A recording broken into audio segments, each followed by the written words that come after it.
ఓం శాంతి, ఓం శాంతి, ఓం శాంతి. అందరూ బాబా స్మృతిలో ఉన్నారా? ఈరోజు శివబాబా చెప్పిన మహావాక్యాలు. భాగ్యరేఖను చిత్రించుకునేందుకు ఆధారం ఏమిటి?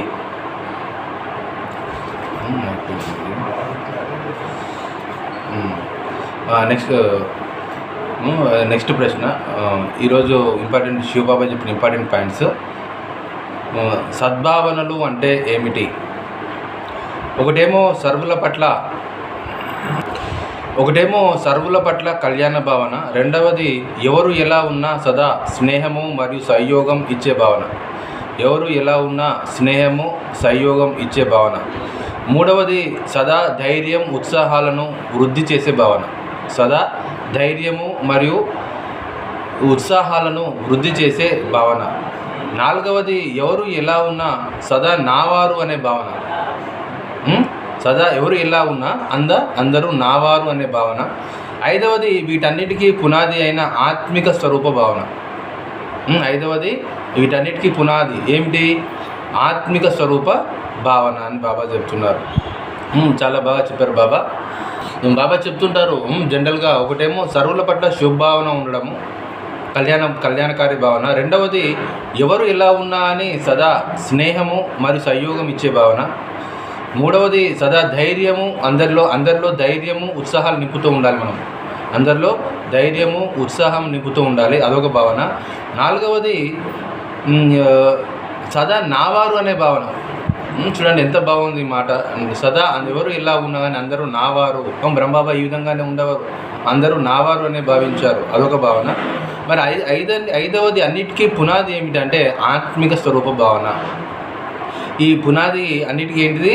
ఆత్మిక స్వరూప భావన. అందరినీ ఆత్మిక దృష్టితోని చూడడం, ఇదొక భావన అన్నట్టు. ఈ భావనలో ఇవన్నీ సద్భావనలు. ఈ భావనలో మనము ఉండాలి. Next point. ఇప్పుడు జంప్ చేయడానికి ఏ విధమైన అటెన్షన్ ఉంచుకోవాలి? ఈ కొద్ది సమయంలో చాలా సమయము ప్రారంధము తయారు చేసుకోవాలి. ఆ సమయం అనేది కొద్దినే ఉంది, మనం భాగ్యం అనేది ఎక్కువగా తయారు చేసుకోవాలి. ఈ తక్కువ సమయంలో 100% వరకు చేరుకునేందుకు ప్రయత్నం చేయాలి. సమయం అనేది కొద్ది ఉంది, ఈ తక్కువ సమయంలో 100% చేరుకునేందుకు ప్రయత్నం చేయాలి. మీకు ఎంత ధైర్యశక్తి ఉందో దానిని పూర్తిగా ఉపయోగించాలి. మీకు ఎంత ధైర్యశక్తి ఉందో దాన్ని పూర్తిగా ఉపయోగించాలి అని చెప్తున్నారు బాబా. ఎప్పుడైతే ధైర్యం అనేది ఉంటుందో ఆటోమేటిక్గా సర్వశక్తులు కూడా ఆటోమేటిక్గా హాజరైపోతాయి. ఈ పాయింట్ మనం గుర్తుంచుకోవాలి. ఎప్పుడైతే ధైర్యం అనేది ఉందో ఆటోమేటిక్గా మనకు మిగతా శక్తులు కూడా హాజరైపోతాయి. 1 సెకండ్ కూడా వ్యర్థము పోనంత గమనం ఉంచాలి. 1 సెకండ్ కూడా మనము వ్యర్థం అనేది పోకూడదు. ఈ భావన మనం పెట్టుకోవాలి. మనం ఈ విధంగా జీవించాలి. ఎప్పుడు కూడా 1 సెకండ్ కూడా మనము వృధా చేయకూడదు. సంగమ సమయంలో 1 సెకండ్ కూడా ఎంత పెద్దది. మీ సమయాన్ని, సంకల్పాలను రెండింటినీ సఫలం చేసుకోవాలి. బాబా చెప్తుంటారు ఎప్పుడు కూడా మీ సమయాన్ని, సంకల్పాన్ని వృధా చేసుకోకూడదు, ఎప్పుడు సఫలం చేసుకుంటూ ఉండాలి. బాబా చెప్తున్నారు ఎప్పుడు కూడా 1 సెకండ్ పైన కూడా మనము వ్యర్థం పోకుండా గమనం ఉంచాలి. అచ్చా.